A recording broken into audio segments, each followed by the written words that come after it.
Hey, Pop, what is that supposed to be? The voice slid across the bar top like something spilled, casual, wide, aimed at the room as much as at the man. It belonged to Staff Sergeant Cord Briley, 31 years old, 1st Special Forces Operational Detachment Delta, recently rotated back from a deployment that had been successful enough to generate a specific species of confidence in him, the kind that does not distinguish between the things it earned and the things it assumed.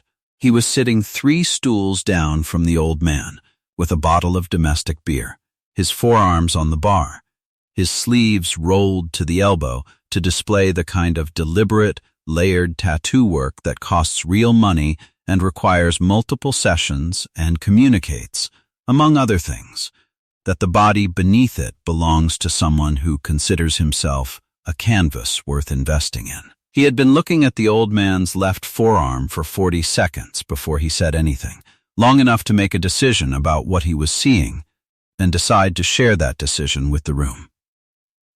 The old man he was addressing did not look up. His name was Clement Hale, and he was 81 years old. He was sitting at the near end of the bar at a place called Roosters, a roadhouse 12 miles outside Fort Bragg, North Carolina, that had been serving military personnel and their families since 1971, and had the particular atmosphere of a place that has absorbed decades of other people's significant evenings and retained none of the drama and all of the warmth. The bar was dark-stained oak, worn smooth along the rail where 10,000 forearms had rested before Clement's. The air smelled of draft beer and the cedar and pine smell of the North Carolina Piedmont that came in through the door every time someone opened it. A country song was playing low from a speaker in the corner. The neon signs in the windows, 2 breweries and a liquor brand, cast their insectile red and blue glow across the room in overlapping pools. Clement was wearing a plain flannel shirt, green plaid, soft from many years of washing, the left sleeve rolled to just below the elbow in the way of a man who has been rolling that sleeve to that exact point for so long it happens without thought. Worn canvas trousers. Work boots. His hair was white and sparse and uncombed in any particular direction. His face was the face of a man who has spent 8 decades outdoors without ever seeking shelter from what the weather was doing, deeply lined. The skin the color of old wood, the jaw square and settled. His hands rested on either side of his glass of water he was not drinking, and were the hands of an 81-year-old man in every visible way, the veins raised, the knuckles enlarged, the age spots scattered across the backs like a map of somewhere. But they were utterly still. The kind of still that is not achieved, but inhabited. On his left forearm, just below where the sleeve ended, there was a tattoo. It was old. The skin had loosened around it across the decades, softening the lines, fading the ink from its original black to a blue-green-gray that was the color of deep water seen from above. The design, to the eye that did not know what it was looking at, might have seemed indistinct. A shape, a symbol. The kind of thing that might have been applied in a shore establishment or a foreign port by a man who was 22 years old and had just survived something and wanted to mark the fact. To the eye that knew what it was looking at, it was something else entirely. A dagger, vertical, overlaid with 3 lightning bolts arranged in a fan, with a small numeral beneath it that had faded to the point of requiring proximity to read. The design was from a period before the unit standardized its insignia. It was a first-generation mark. There were perhaps 30 men alive who carried it. Briley did not know what he was looking at. "Seriously," he said, louder now, shifting on his stool in the direction of the 2 other operators seated to his right, Sergeant First Class Webb and Staff Sergeant Okafor, both Delta, both recently back, both carrying the same post-deployment ease that Briley wore. "You see this? You see what he's got on his arm? He pointed at Clement's forearm with the neck of his beer bottle. I'm trying to figure out what that's supposed to be. Is that a lightning bolt? Or like a fork? He addressed Clement directly again. No disrespect, sir, but that looks like it was done in somebody's kitchen. What is that? Clement looked at his forearm. He looked at it the way you look at something you have looked at 10,000 times and still find worth looking at, not admiringly, not defensively, but with the quiet recognition of a man acknowledging an old agreement. Then he looked at Briley. His eyes were gray, the clear, specific gray of early winter sky before the weather decides what it will do, and they possessed a depth that had nothing to do with the bar's dim light and everything to do with what had been deposited behind them across 8 decades. They absorbed Briley's look without reflecting it back. It's a unit mark, Clement said. His voice was a low, dry rasp, each word unhurried, the way a man speaks when he has long since stopped using words for anything except to say exactly what he means. First generation. They changed the design in '81. Briley stared at him. First generation what? Clement looked back at his water. Delta, he said. There was a pause. Briley looked at Webb. Webb looked at Okafor. Okafor was looking at Clement's forearm with an expression that was different from the one he'd had 30 seconds ago. Not convinced, not dismissive, but recalibrating. The way the face of a man with good instincts responds when his instincts are telling him something his confidence hasn't caught up to yet. Briley looked back at Clement and made a decision, which was the wrong decision, which was the decision to perform his skepticism rather than follow Okafor's lead. Delta, he said. He said it with the particular inflection that turns a straight word into a curved one. Right. Okay. He looked at the room, the bartender at the far end pretending not to listen, a table of 4 near the door, a man in a VFW cap at the other end of the bar doing the same pretending, and he spread his hands in the gesture of a man inviting others to appreciate what he was witnessing. Pop, I don't know who told you that's a Delta tattoo, but I've been in the unit for 6 years, and that is not any Delta insignia I have ever seen. We don't put the unit mark on our skin. That's not a thing. He leaned in slightly. What you've got there looks like something you got on leave in the Philippines in 1975. Webb had gone quiet. Okafor had gone quieter. Briley was not tracking these developments.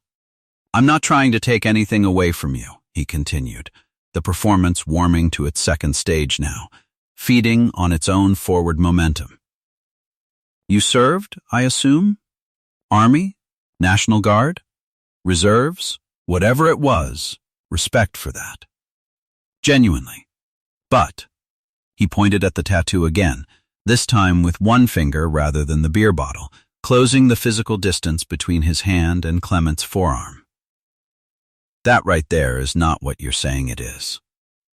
And I think someone sold you a story somewhere along the way, old-timer, and I don't want you going around telling people that's a...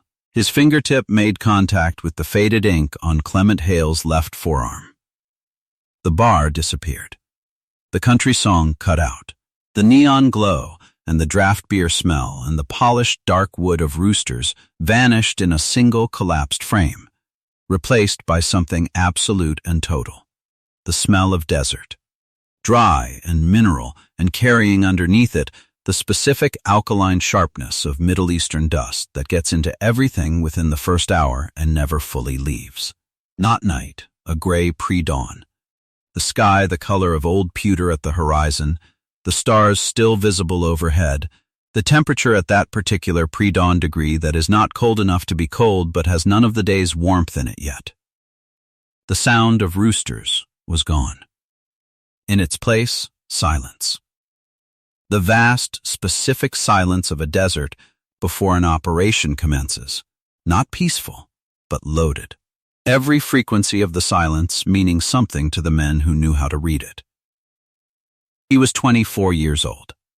He was lying on his stomach on a low ridgeline in a country he cannot name even now, looking down through the pre-dawn gray at a compound 300 meters below, and beside him, close enough that their shoulders were touching, was a man named Captain Arlo Reed, who was 31 years old and who had been the finest officer Clement had ever served under, and who had, 4 days ago, told Clement something that Clement had stored in a part of himself that did not erode. They had been waiting for this compound for 11 days. The operation had been planned for 6 weeks. Clement had been part of the planning cell and part of the assault element, and now part of the Overwatch team, which was 3 men on a ridgeline with a radio and a rifle, and the particular responsibility of being the element's eyes when the element could no longer see for itself. Below him, 7 men were moving through the dark toward the compound's eastern wall in a silence so practiced it was nearly total. Captain Reed had his hand on Clement's shoulder, not gripping, just resting, the way a man rests his hand on something he trusts. They watched together. The assault element reached the wall. The breach went clean. For 40 seconds, nothing. Then, everything. The radio traffic compressed time. The voices in his earpiece were controlled and specific and told him what he needed to know, and he acted on each piece of it, and the ridgeline was not quiet anymore, and the night stopped being the night. He will not say what happened after that. He has never said it to anyone. It is one of the things that lives in him behind the eyes that Briley cannot read. What he will say, and what he carries, is this. Captain Arlo Reed did not come off that ridgeline under his own power. He came off it in Clement's arms, at a pace that was not fast enough, through terrain that was not kind enough. And the helicopter was there when they needed it to be there, which was the only thing that went exactly right in the portion of the night that came after the breach. Reed came home. He walked again after 14 months, which the surgeons said was not possible, which Reed did not discuss with the surgeons because he found the category of impossibility professionally uninteresting. The day before Clement left theater, Reed had pressed something into his palm, a unit coin, old design, the dagger and the lightning bolts, the same design that Clement would carry in ink for the rest of his life. He had said 4 words, "Don't waste the quiet." Then he had shaken Clement's hand, and that had been that. Roosters came back. The neon. The country song starting its next verse. The smell of draft beer. Briley's fingertips still resting on the faded ink on Clement's forearm. Clement looked at that fingertip. At the far end of the bar, the man in the VFW cap had set down his drink. His name was Roy Sutter, and he was 63 years old, retired Army warrant officer, 22 years of service, and he had grown up in Fayetteville, North Carolina, which meant he had spent his entire life within 30 miles of Fort Bragg. Which meant he knew things about the base and the units on it, and the particular human geography of who carried what and what it meant that a man who had grown up somewhere else simply did not. He had been watching Clement Hale from the moment the old man walked in, had clocked the posture, the stillness, the rolled sleeve, the mark on the forearm, and had arrived at a private conclusion that he had kept to himself for the last 40 minutes.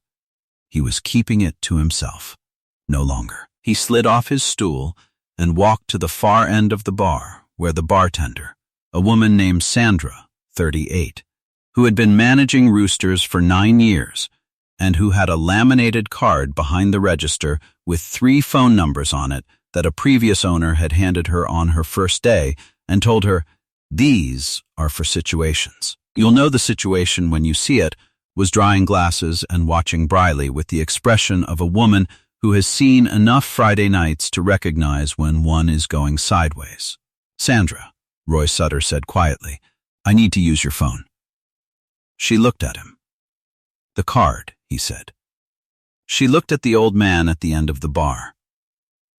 She looked at Briley. She reached under the register, found the laminated card, and handed it and the cordless phone to Roy Sutter without saying anything, because the situation was visible and she had known she would know it when she saw it. Sutter walked to the back corridor beside the kitchen and dialed the second number on the card, which was labeled simply Bragg CMD in handwriting that had been on the laminate for long enough that the ink was fading.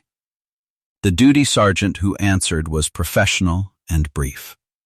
"I need to report a situation at Roosters off Route 87, Sutter said. "There is a man here named Clement Hale. He is being. There are active duty personnel here giving him a hard time about a tattoo." He paused. "The tattoo is a first-generation Delta mark." The silence on the other end lasted 4 full seconds. "Say that name again," the duty sergeant said. Sutter said it again. The pause that followed was 6 seconds. When the voice returned, it had shed its professional register entirely, down to bare metal, urgent and direct. "Clement Hale. In the bar on 87. Yes, is he all right? He's all right. Nobody's touched him. But the staff sergeant at the bar is... Don't let it go further. Stay on the line." There was a muffled sound, the receiver being set down, then raised again. "What's the staff sergeant's name, do you know?" "Briley. I've seen him in here before." A breath. "All right. 12 minutes. Roy Sutter carried the phone back to the bar and stood at the far end and watched. The duty sergeant had not ended the call. What Roy Sutter could hear in the background of that open line was the specific sound of a duty desk reorganizing itself around a priority. Voices, a chair, the rapid percussion of a keyboard. Then another voice entering the frame from a direction that suggested it had come through a door. Then a name spoken twice, clearly, in a register that carried even through a phone pressed against the ear of a 63-year-old man standing in the corridor beside the kitchen of a roadhouse 12 miles from Fort Bragg. The name was passed to the watch officer. The watch officer picked up a second phone. The call that went up the chain moved with a speed that had nothing to do with normal after-hours protocol. Because the name Clement Hale existed in a specific file that was maintained by the Command Sergeant Major's office at USASOC, not a digital file, a physical one. Maintained in a locked drawer and updated annually and passed from CSM to CSM with the instruction, "If this name surfaces, you call me. I don't care what time it is." Brigadier General David Marr was at his quarters on post when his phone rang. He was not in uniform, jeans, flannel shirt, reading a book he had been meaning to finish for 6 months. He listened to 12 seconds of information and then set the book down in a manner that suggested it would be some time before he returned to it. He told his aide to bring the car. He was already moving toward his boots. In the car, he said nothing for 8 of the 12 minutes. Then he said, to his aide, "I met Clement Hale once. 1992, he was already retired. He came to the unit for a training evaluation. The command had asked him back as a consultant on a specific technique. He paused. He spent 3 days with us. Every instructor we had learned something they didn't know. He didn't raise his voice once." Another pause. "There are maybe a dozen men who were in the unit in the founding period who are still alive. Clement Hale is one of them." He looked out the window at the North Carolina night. Whatever is happening in that bar needs to stop. At Roosters, Cord Briley had reached his 3rd stage. He had moved from his stool to the standing position 2 feet from Clement Hale's seat, and his voice had taken on the grinding, gravitational momentum of a man who has committed to a performance and cannot locate the exit. He was talking about provenance, about how unit markings didn't work the way the old man seemed to think, about how he had access to the full history of the unit and this was not part of it, about how he wasn't trying to disrespect anybody's service, but there was something called honesty, and he felt like he owed the old man some of it. He was reaching for the forearm again. 2 things happened simultaneously. The door of Roosters opened, and the sound of engines outside. Two of them, one a command sedan and one a duty vehicle, reached the room a half-second before the men coming through the door did. And Sergeant First Class Webb put his hand on Briley's wrist. Not hard. Exactly hard enough.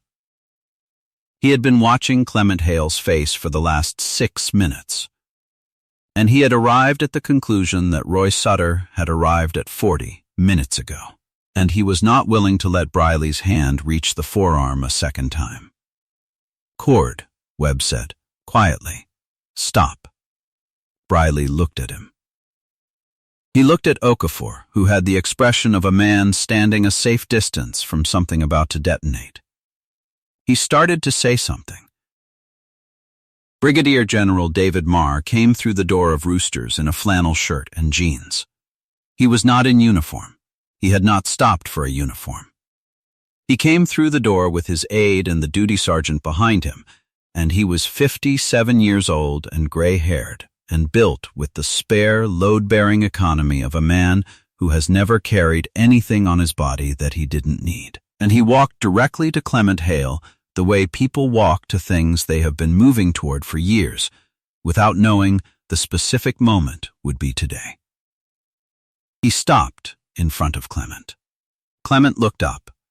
The general looked at the old man in the green plaid flannel shirt, at the white hair and the lined face and the water glass and the steady, age-spotted hands. He looked at the left forearm. He looked at the faded mark, the dagger and the lightning bolts, the numeral below it worn to near invisibility by 8 decades of living. He reached up and pulled his own left sleeve to the elbow. On the inside of his left forearm, in ink that was 23 years old and still clear, not the blue-gray of Clement's mark, but the deep black of a younger application, the lines still holding their edges, was the same design. The dagger, vertical, the 3 lightning bolts arranged in a fan, a small numeral beneath it, a later generation of the same mark, the same covenant, the same unit. The bar went so silent that the country song, which had been playing all evening at a volume that registered as ambient, was suddenly audible in its entirety, every lyric, every chord change, every note of it distinct in the new quiet. Cord Briley looked at the general's forearm. He looked at Clement's forearm. He looked at the general's face, and the general was not looking at him, which was its own complete and devastating statement.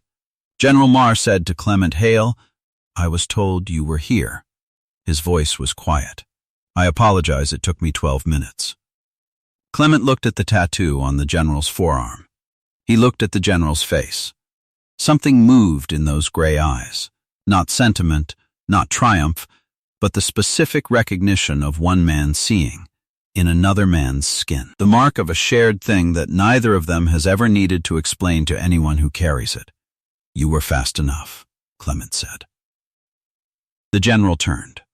He looked at Cord Briley with a look that was not theatrical and required no amplification. Briley was standing with his hands at his sides and his face in the configuration of a man whose entire evening has just been restructured around a single new piece of information. "Staff Sergeant Briley," the general said. He knew the name because the duty sergeant had given it to him in the car. "You and I will speak at 0700. He paused. "Tonight, I want you to think carefully about the difference between a unit's history and your time in it. They are not the same thing." Briley said, "Yes, sir." The words came out correctly shaped, but emptied of the confidence that had filled everything he'd said for the previous 20 minutes. Then the general did something that nobody in Roosters expected. He pulled up the stool next to Clement Hale and sat down. He looked at Sandra, the bartender, and said, "Coffee, please, if you have it." He looked at Clement. "You mind? I don't mind," Clement said. They sat for a while. The aide and the duty sergeant had moved to the far end of the bar with the discretion of men who understand that their role is to be present and invisible. The other operators had redistributed themselves, Okafor and Webb to a table near the door, Briley to a stool at the far end, where he sat with his beer and his thoughts, and the particular quality of silence that a man maintains when he is doing real accounting. "I came through selection in '99, Marr said to Clement, not loudly, just to the space between them. The cadre talked about the founding period. Your name came up. He paused. The thing they said, and they didn't say much, was that you were the standard, that when they needed to calibrate what the unit should look like, they looked at you." Clement drank his water. "Arlo Reed said something like that once," he said. "I told him he was full of it." The general looked at him. "Reed was your CO on the Ridgeline operation." "Yes, he's in Georgetown now. Teaches at the War College." Clement nodded once. He knew. He and Reed had lunch on the first Tuesday of every month at a diner in Fayetteville, had done so for 11 years, and did not discuss the Ridgeline, and did not discuss anything that required discussing, and found the arrangement entirely sufficient. The formal consequence for Briley was handled at the 0700 meeting, a counseling that the general conducted himself, which was unusual enough to communicate its own weight, and which covered not the specific incident, but the conceptual failure that produced it. The assumption that proximity to a thing constitutes knowledge of it. That wearing the unit's mark today gives a man authority over what the mark has meant across 6 decades. Briley listened. He did not argue. He had spent the preceding hours doing the accounting that the evening had required of him, and the ledger had not come out in his favor, and he knew it. 6 weeks later, on a Saturday morning, Clement Hale was at the hardware store 3 miles from his house in Fayetteville, the one he had been going to for 22 years, where the staff knew what he needed before he fully knew himself, when he heard boots on the linoleum behind him. He turned. Cord Briley was in civilian clothes, a gray shirt, jeans, boots that were not tactical. A younger man without his uniform, looking somewhat younger and somewhat less certain than he had looked at Roosters. He was thinner, or seemed so. The performance quality was gone, replaced by the posture of a man who has been carrying a weight for 6 weeks and has decided today is the day to set it down somewhere. "I followed up on the founding period," Briley said. He did not preamble. "I went through the historical record that the unit maintains. I read the after-action reports from the early operations that have been declassified." He paused. "I read about the Ridgeline operation in '76. He paused again. "I read what happened on that Ridgeline." Clement waited. "I'm sorry," Briley said. "For all of it. For thinking I knew what I was looking at." He looked at the tattoo on Clement's left forearm, visible below the rolled sleeve. "I didn't know what that was." Clement looked at him for a long moment with those gray winter sky eyes. "You know now," he said. He let that sit for a moment. Then he picked up the box of screws he had come for and turned it over in his steady hands, checking the size. "The unit you're in," he said, without looking at Briley, "is what it is because of the people who built it before you got there. That's not an insult. That's just the nature of inheritance. You're carrying something that was put there by people who aren't around to tell you about it." He set the screws in his basket. "Your job is to be worthy of it. That's all anybody ever asks." He walked toward the register at the unhurried pace of a man with no appointment before lunch. Briley stood in the hardware aisle for a moment. He looked at the fluorescent lit shelves and the Saturday morning commerce of an ordinary world moving around him, and he thought about the founding period and the Ridgeline, and the mark on the old man's forearm that was the same mark on the general's forearm. The same covenant applied to different skin across different decades. The same unbroken thread running from the men who built the thing to the men who inherited it, and what it meant to be the kind of man who deserved to be on that thread. He thought about it for a long time. He was still thinking about it when he walked out into the Saturday morning light, and he suspected, correctly, that he would be thinking about it for a considerable while after that. There are men like Clement Hale in hardware stores and roadhouses and Tuesday diners across this country. Men who carry in their skin the marks of things that were built before most of us were born. Marks that have faded with the decades until they require proximity and knowledge to read. Men who have been walking quietly through the world for 80 years bearing witness to the distance between what an institution claims to be and what the people inside it actually are on any given night. They do not explain themselves. They do not correct the record. They wait for the ones who are willing to be corrected by something larger than their own confidence, and when those ones come, they make room on the bench. If you were moved by Clement's story of quiet legacy and unbroken brotherhood, hit that like button, share this video with someone who needs to see it, and be sure to subscribe to Veterans Valor for more stories of America's unassuming heroes.